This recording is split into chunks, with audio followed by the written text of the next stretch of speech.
Hello friends, स्वागत है आपका अपने इस YouTube चैनल स्टूडेंट टेक्निक में। तो दोस्तों, आज हम बात करेंगे सिंगलटन क्लास के बारे में। हम जानेंगे कि सिंगलटन क्लास क्या होता है, सिंगलटन क्लास कैसे बनाते हैं, सिंगलटन क्लास को कैसे ब्रेक कर सकते हैं और उसको कैसे रोबस्ट बना सकते हैं। ठीक है, ये सारी चीजें हम देखेंगे इस वीडियो में। तो सबसे पहले हम लोग देख लेते हैं कि सिंगलटन क्लास होता क्या है। तो बेसिकली सिंगलटन क्लास जो होता है कि केवल एक ही इंस्टेंस होगा उसका पूरे प्रोग्राम के अंदर, राइट। ओके, और इसको कैसे हम लोग बना सकते हैं, तो इसके लिए अपने को दो चीजें करनी होती है। एक तो प्राइवेट कंस्ट्रक्टर देना होता है और दूसरा कि एक स्टैटिक मेथड देना होता है जिसके थ्रू हम लोग सिंगल इंस्टेंस को फेच कर सकते हैं। और सिंगलटन क्लास का यूज क्या है, तो सिंगलटन क्लास का वैसे जगह यूज किया जाता है जहां पे हम लोग को केवल एक ही इंस्टेंस चाहिए होता है, जैसे कि मैनेजिंग कॉन्फ़िगरेशन सेटिंग के लिए या फिर शेयर्ड रिसोर्सेज में। और इसका सिंगलटन क्लास का बेस्ट एग्जांपल आप देख सकते हो कि जो स्प्रिंग है, स्प्रिंग बूट है, वहां पे जो स्कोप भी होता है वो सिंगलटन होता है, राइट। तो ये हो गया सिंगलटन क्लास के बारे में। तो अब हम देखेंगे कि सिंगलटन क्लास बनाते कैसे हैं। इसके बहुत सारे बनाने के तरीके हैं। हम लोग बेसिक से शुरू करते हैं और एडवांस तक जाएंगे। तो मैंने क्या किया, एक क्लास बना लिया सिंगलटन नाम से। अब हम लोग यहाँ पे सिंगलटन क्लास बनाते हैं। जो पहला है लेजी इनिशियलाइजेशन के थ्रू। लेजी इनिशियलाइजेशन का मतलब क्या होता है कि जब रिक्वायर्ड होगी तभी वो क्लास वो ऑब्जेक्ट इंस्टेंस क्रिएट होगा। ठीक है, तो सबसे पहले हम लोग को क्या चाहिए होगा, तो हम लोग को सबसे पहले एक प्राइवेट और इसको स्टैटिक रख लेते हैं, स्टैटिक। और इसका सिंगल किस टाइप का, तो सिंगलटन, और इसका नाम दे देते हैं इंस्टेंस। ठीक है, यही वो इंस्टेंस है जिसको हम लोग रिटर्न करेंगे। ठीक, देन हम लोग एक प्राइवेट कंस्ट्रक्टर बना लेते हैं, प्राइवेट सिंगलटन। ओके,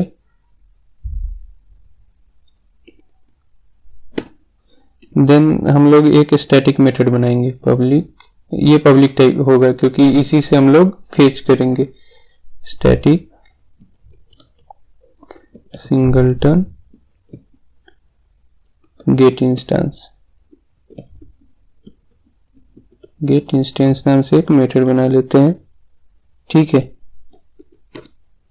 अब इसके अंदर से हम लोग क्या करेंगे, सबसे पहले तो चेक कर लेंगे कि भाई जो इंस्टेंस है वो नल है कि नहीं। अगर नल है तभी हम क्रिएट करें, अदरवाइज जो हमारा इंस्टेंस है उसी को हम लोग रिटर्न कर देंगे। तो सबसे पहले क्या चेक कर लेंगे कि इंस्टेंस इक्वल्स टू नल, कि ये नल है कि नहीं।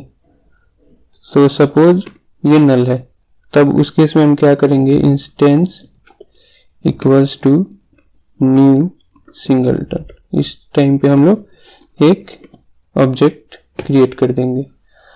अगर मान के चलो कि आप ये जो इंस्टेंस है वो नल नहीं है, तो हम लोग क्या करेंगे, यही जो हमारा पहले से इंस्टेंस बना हुआ है उसी को रिटर्न कर देंगे, रिटर्न इंस्टेंस। ठीक है ना। तो ये आपका बहुत सिंपल सा हो गया सिंगलटन क्लास का एक एग्जांपल। ये है लेजी इनिशियलाइजेशन। ठीक है, लेकिन ये अभी क्या रोबस्ट है, क्या इसको ब्रेक नहीं किया जा सकता है? तो इसको ब्रेक किया जा सकता है। किस केस में ब्रेक किया जा सकता है, तो मल्टी थ्रेडिंग के केस में इसको ब्रेक किया जा सकता है। अगर एक से ज्यादा थ्रेड होंगे उस केस में क्या होगा, सपोज कि दोनों यहाँ है और दोनों को लगा कि इंस्टेंस जो है वो नल है, तो इस केस में दो इंस्टेंस क्रिएट हो जाएंगे, दो ऑब्जेक्ट क्रिएट हो जाएंगे और आपका सिंगलटन क्लास जो है ब्रेक हो जाएगा। तो इससे बचने के लिए हम लोग क्या कर सकते हैं, तो यहाँ पे हम लोग यूज कर सकते हैं स्टैटिक के बाद क्या, सिंक्रोनाइज्ड।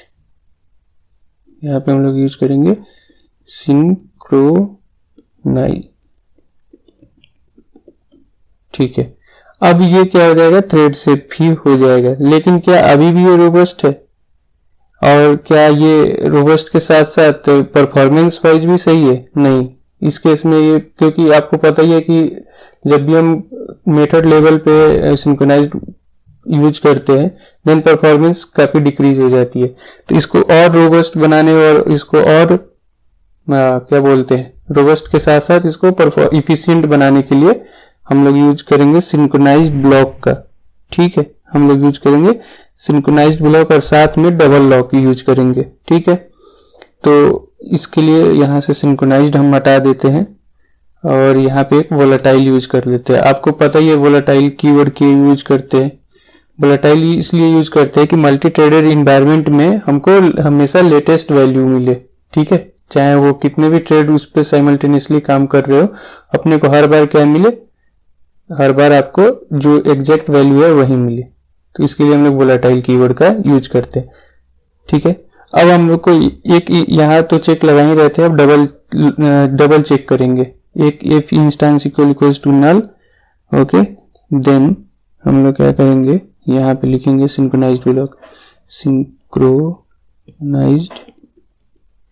और इसके अंदर पास करेंगे सिंगलटन डॉट क्लास, ठीक। और इसके अंदर भी हम लोग एक चेक लगाएंगे, यही वाली जो अभी ऊपर लगा रहे थे, इसको कंट्रोल एक्स, यहाँ पे इफ क्या instance equals to null, then ये करो, ठीक। और इसको थोड़ा सा कर देते हैं हम फॉर्मेट, कंट्रोल शिफ्ट एफ, ठीक है, बढ़िया।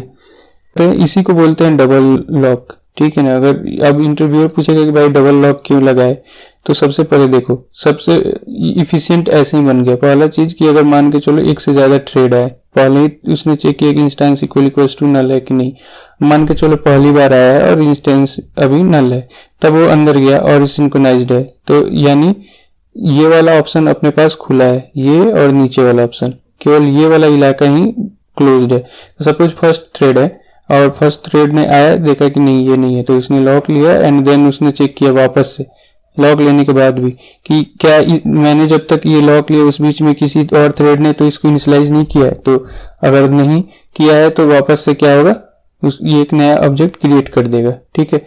ऑब्जेक्ट क्रिएट करने के बाद वो इसको रिटर्न कर देगा यहाँ से। अब उसके बाद मान के चलो दूसरा थ्रेड आता है, तो दूसरा थ्रेड यहीं से रिटर्न हो जाएगा, क्यों, क्योंकि एक थ्रेड ने यहाँ पे इंस्टेंस को यहाँ पे इंस्टेंशिएट कर दिया और हम लोगों ने वोलेटाइल यूज किया है, तो क्या होगा कि इस वाले को पता होगा कि हाँ इसकी स्टेट चेंज हो गई है और ये इंस्टेंशिएटेड है, तो वो उसको ये सिंक्रोनाइज्ड ब्लॉक में जाने की जरूरत नहीं है, सीधे यहाँ से वो बाहर निकल जाएगा और इस इंस्टेंस को रिटर्न कर देगा। तो ये हो जाता है आपका डबल लॉक का कॉन्सेप्ट, ठीक है। ये काफी इफिशिएंट भी होता है और सिक्योर भी होता है।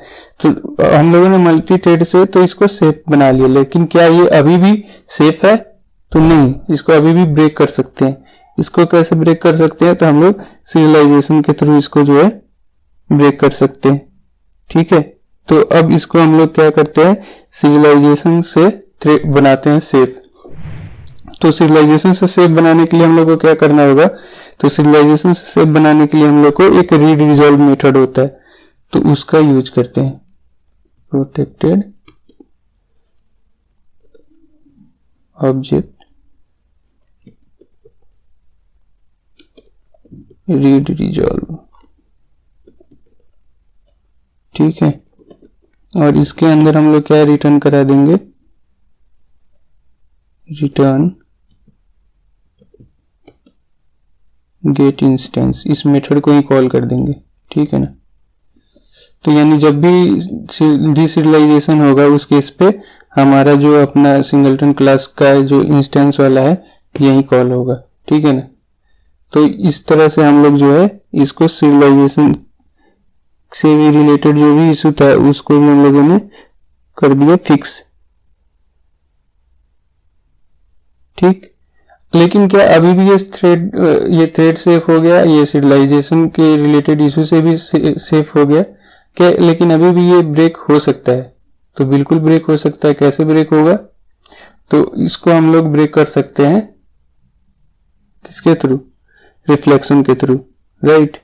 तो रिफ्लेक्शन से बचाने के लिए हम लोग क्या करेंगे, कंस्ट्रक्टर में जहाँ पे जैसे जब हम लोग सिंगलटन जब इंस्टेंस क्रिएट करने जा रहे हैं उसी टाइम पे हम लोग एक चेक लगा लेंगे यहाँ पे, क्या कि if instance not equals to null, ठीक है। अगर नल नहीं है डेट मीन्स ये ऑलरेडी इंस्टेंशिएटेड है, तो आप एक थ्रो करा दो, थ्रो न्यू इलीगल आ रहा है कि नहीं, legal state, illegal state exception ये आया। ओके, और इसमें आप क्या थ्रो करा दो, इसमें आप थ्रो करा दो already singleton is already instantiated, singleton is या सिंगलटन ऑलरेडी इंस्टेंशिएटेड या इनिशियलाइज्ड ऐसे कुछ लिख सकते हैं क्या, कुछ भी लिखो यार। हाँ चलो ये लिख देते हैं, सिंगलटन ऑलरेडी इनिशियलाइज्ड। ओके बढ़िया, ये हो गया सेव। तो बेसिकली क्या हो गया, अब हमारा जो है थ्रेड सेव भी है, यहाँ से आपका डिसीरियलाइजेशन के केस में भी सेफ हो गया और यहाँ पे आपका रिफ्लेक्शन के केस में भी सेफ हो गया। लेकिन ये तो आप देख लिए कि हम लोग एक लेजी इनिशियलाइजेशन के थ्रू बनाया, देन हम लोगों ने थ्रेड सेव बनाया और डबल लॉक यूज किया, देन हम लोगों ने ये सब किया। बट ये सबसे भी अच्छा एक तरीका हो सकता है कि अगर आप एनम बना लो, राइट। तो मैं दिखाता हूँ कि कैसे कर सकते हैं। लोग क्या करेंगे, अभी एक एनम बना लेंगे, ठीक है। एनम का नाम हम लोग भी दे देते हैं सिंगलटन। ओके, एक क्लास ही बन रहा है क्या ये। ओके, टाइप ऑलरेडी एग्जिस्ट, अच्छा इसके अंदर ऑलरेडी सिंगलटन के साथ एक बना हुआ है, तो हम एक एनम नाम दे देते हैं, ठीक है। फिनिश, ये देखो बन गया एक अपना एनम। इसके अंदर बस कुछ नहीं करना होता है, इसके अंदर एक इंस्टेंस ऐसे लिख दो, इंस्टेंस, बस बन गया आपका सिंगलटन, ठीक है। तो ये ज्यादा रोबस्ट भी होता है इन सब के तुलना में, ये ज्यादा रोबस्ट भी होता है, ठीक है। तो मैंने आपको दो तीन तरीके बता दिए, इसको ब्रेक करने के भी और इसको प्रोटेक्ट करने के भी, ठीक है। तो अगर आपसे इंटरव्यूअर पूछता है तो आप आराम से इसको बता सकते हो, लेजी इनिशियलाइजेशन से शुरू करके और ये ऐसे, ठीक है। और लास्ट में आप ये वाला भी अप्रोच बता सकते हो कि एनएम के थ्रू भी हम लोग कर सकते हैं। तो उम्मीद करता हूँ कि वीडियो आपको पसंद आई होगी। तो वीडियो को लाइक करना है, चैनल को सब्सक्राइब करना है। मिलते हैं अगले वीडियो में, तब तक के लिए धन्यवाद।